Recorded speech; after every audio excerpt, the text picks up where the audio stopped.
sobat balita, bagaimana kabar kalian? Kakak harap kalian tetap sehat dan tetap sukacita ya. Kali ini kita kembali lagi bertemu di dalam sidang anak-anak online. Nah, sebelum kita mulai, yuk kita siapkan hati kita. Kita siapkan telinga kita untuk bersidang anak-anak dengan baik. Kita juga pakai mulut kita untuk memuji nama Tuhan.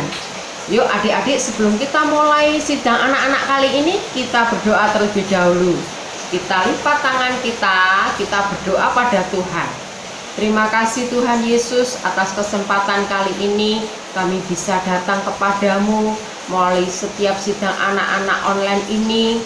Tuhan membuka hati kami, buka telinga kami, sehingga setiap firman-Mu bisa bertumbuh di dalam kami. Kami menjadi anak-anak yang mengasihi Tuhan. Terima kasih Tuhan Yesus, amin. Nah adik-adik, cerita kali ini berjudul Tuhanku Tidak Berubah. Nah, naskah Alkitabnya ada di Perjanjian Lama, yaitu di kitab Yunus. Nah, mungkin kalian sudah pernah tahu cerita tentang Yunus. Ya, ada lagunya juga, Yunus di perut ikan, yum yum yum. Ya, mungkin kalian bisa menyanyikan sendiri di rumah ya. Nah, cerita kali ini mengenai Tuhanku tidak berubah. Nah, adik-adik, pernahkah kalian pura-pura tidak mendengar ketika orang tua kalian memanggil? Ketika papa mama kalian memanggil kalian, pernahkah kalian pura-pura tidak mendengar sehingga kalian diam saja? Nah, semua papa mama, semua orang tua pasti sangat senang jika kalian semua ketika dipanggil segera menjawab dan datang kepadanya. Pasti semua sangat senang jika mendapatkan anak yang demikian. Nah, tetapi sebaliknya, orang tua akan sedih jika anaknya dipanggil tapi tidak menyahutnya atau pura-pura tidak dengar, diam saja, tidak menghampirinya. Pasti orang tua akan sedih. Nah, adik-adik, cerita kali ini juga mengenai Yunus. Nah, bagaimana sikap Yunus ketika Yunus diberi perintah oleh Tuhan? Apakah Yunus bilang tidak? Apakah Yunus taat kepada perintah Tuhan? Nah, adik-adik, kita perhatikan baik-baik ya cerita mengenai Yunus berikut ini.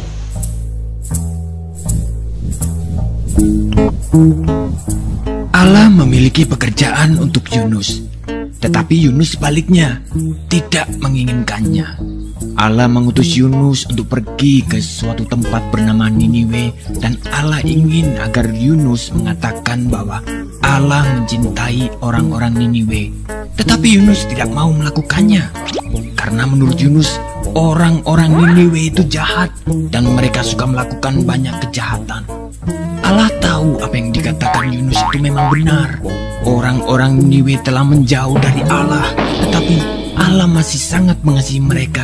Dia ingin memberi mereka permulaan yang baru jika mereka kembali kepada Allah. Ia akan mengampuni dosa mereka yang begitu banyak. Namun Yunus menolak untuk pergi karena pikirnya mereka adalah orang yang jahat yang tidak pantas untuk diampuni. Dalam hatinya, Yunus ingin melarikan diri dari Allah dan pergi sejauh-jauhnya sampai Allah tidak dapat menemukannya. Dengan demikian, ia tidak perlu melakukan apa yang diperintahkan Allah. Itu yang direncanakannya.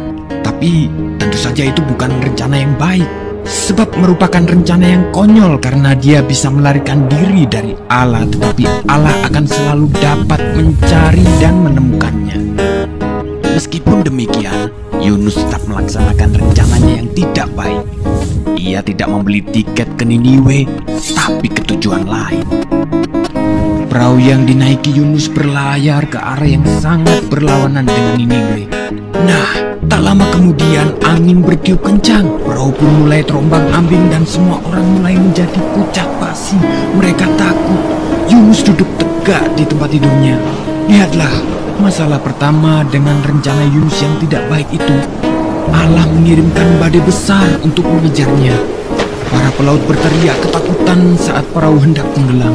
Mereka mulai membuang segala sesuatu ke laut, koper, makanan, apapun yang bisa mereka temukan. Yunus mulai tersadar bahwa badai itu datang karena kesalahannya.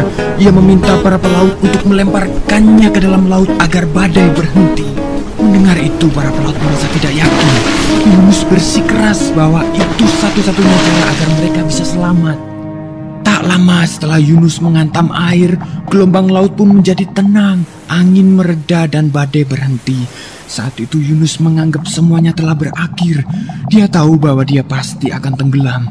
Tetapi Tuhan mengirim seekor ikan besar untuk menyelamatkannya. Ikan tersebut menelan Yunus hidup-hidup dengan sekali telan.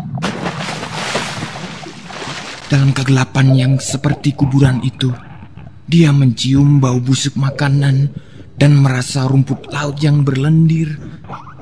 Segeralah ia tahu bahwa ia belum mati. Dia berada di dalam perut ikan yang besar. Selama 3 hari penuh Yunus duduk di sana dalam kegelapan. Ia menghabiskan banyak waktu untuk berpikir. Ia mulai menyadari rencananya yang sangat konyol. Dia menyesal karena telah melarikan diri dari Allah. Ia berdoa kepada Allah dan meminta agar Allah mengampuninya. 3 hari kemudian, ikan memuntahkan Yunus ke pantai berpasir. Saat itu, Yunus mendengar suara orang memanggil namanya dan menyuruhnya untuk pergi ke Niniwe. Itu suara Allah. Kali ini, Yunus tidak menolak untuk pergi ke Niniwe untuk mengabarkan berita yang luar biasa kepada orang-orang di sana. Kepada mereka, Yunus mengatakan bahwa Allah tidak pernah berhenti mencintai mereka. Meskipun mereka melarikan diri dari Allah, tetapi asal mereka mau kembali kepada Allah, maka Allah akan mengampuni dosa mereka. Orang-orang Niniwe mulai mendengarkan Yunus dan mereka mengasihi Allah. Mereka belajar melakukan apa yang Tuhan katakan dan berhenti melarikan diri dari Allah seperti yang pernah dilakukan Yunus. Nah, adik-adik, ceritanya menarik kan? Ceritanya bagus ya mengenai Yunus. Nah, perintah Tuhan di atas diri Yunus apa? Tuhan ingin menyelamatkan orang-orang yang berada di Niniwe. Maka Tuhan menyuruh Yunus untuk pergi ke Niniwe. Tapi dari cerita tadi, Yunus telah salah arah adik-adik. Yunus tidak pergi ke Niniwe, tapi dia naik kapal pergi ke kota lain, ke Tarsis. Nah, tetapi Tuhan tidak pernah berubah terhadap apa yang Tuhan inginkan adik-adik. Melalui apa? Ikan yang besar, Tuhan membawa Yunus untuk kembali lagi ke Niniwe. Tuhan tidak pernah berubah terhadap kehendaknya. Kalau dia akan menyelamatkan orang Niniwe, makanya dia menyuruh Yunus untuk apa? Memberitahukan kepada orang Niniwe supaya dia apa? Bertobat, supaya orang Niniwe tidak turut dihukum. Nah, saat itu ketika Yunus diberi perintah oleh Tuhan, dia salah arah, tapi selanjutnya Tuhan melalui ikan besar tadi membawa Yunus untuk apa? Kembali ke Niniwe. Nah, karena itu adik-adik, maka kita harus senantiasa taat pada perintah Tuhan. Walaupun kalian kadang-kadang tidak taat, tapi Tuhan tetap tidak berubah adik-adik. Dia tetap mengasihi kalian, dia tetap mencintai kalian. Tuhan akan memimpin kalian untuk taat kepada Tuhan. Tuhan ingin kalian taat agar kelak tidak mendapatkan hukuman, agar kelak kalian bisa diselamatkan karena Tuhan sayang sama kalian. Tuhan Yesus tidak pernah berubah, adik-adik. Nah, kalian coba perhatikan, anggaplah gambar ini, ya, gambar yang besar ini yang senyum, ya. Anggaplah wajah yang besar ini adalah wajah Tuhan yang selalu sayang pada kalian, yang selalu cinta sama anak-anak semua. Nah, sedangkan gambar yang kecil-kecil ini, anggaplah ini adalah wajah adik-adik semua. Wajah kalian yang kadang-kadang sangat gembira, yang kadang-kadang juga sedih, yang kadang-kadang juga menangis, kadang-kadang juga merasa takut. Walaupun kalian berubah-ubah, adik-adik, tetapi Tuhan tak pernah berubah, adik-adik. Tuhan tetap mengasihi kalian seperti gambar yang besar ini. Nah, Tuhan tetap sama, tidak pernah berubah. Nah, untuk itu, maukah kalian semua taat pada Tuhan? Bagaimana kita bisa taat kepada Tuhan? Nah, adik-adik, taat pada Tuhan itu sama juga kalian taat sama kedua orang tua kalian. Taat kepada perintah papa, mama, juga guru kalian. Nah, kalian juga berlatih di rumah. Ketika orang tua kalian memanggil kalian atau guru kalian memanggil kalian, kalian menjawab dan kalian langsung apa? Datang. Nah, itu namanya taat. Nah, adik-adik sejak kecil adik-adik perlu belajar untuk taat, ya. Taat pada Tuhan sama dengan taat kepada orang tua kalian. Apapun yang diperintahkan orang tua kalian, kalian harus apa? Belajar taat.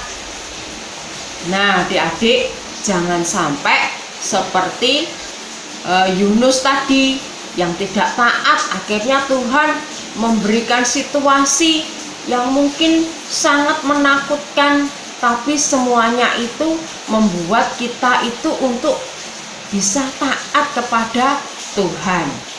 Nah, itulah Tuhan kita. Tuhan Yesus tidak pernah berubah terhadap setiap kehendaknya. Nah, adik-adik, ayat hafalan kali ini ada di Ibrani pasal 13 ayat 8. Yesus Kristus tetap sama, baik kemarin maupun hari ini dan sampai selama-lamanya. Kakak ulangi lagi, Ibrani 13 ayat 8. Yesus Kristus tetap sama, baik kemarin maupun hari ini dan sampai selama-lamanya. Nah, sampai di sini dulu adik-adik cerita dari kakak. Kita tetap harus semangat untuk berlatih apa? Taat, ya. Ya, kita mengucap syukur dan berdoa supaya Tuhan juga bisa melembutkan hati kita, supaya kita bisa taat kepada orang tua kita. Amin. Kita siapkan hati kita berdoa. Terima kasih Tuhan atas firman-Mu kali ini. Tuhan membawa kami supaya kami belajar taat kepadamu, berarti kami taat kepada kedua orang tua kami. Tuhan, terima kasih bahwa Engkau adalah Allah yang tak pernah berubah. Seringkali kami merasa sedih, gembira, maupun takut, tapi Tuhan tetap mengasihi kami. Tuhan tetap cinta pada kami, sehingga kami Tuhan bawa untuk senantiasa taat kepadamu. Terima kasih Tuhan Yesus. Amin. Nah, adik-adik, sampai di sini dulu cerita dari kakak. Kita sambung di lain kesempatan. Tuhan memberkati.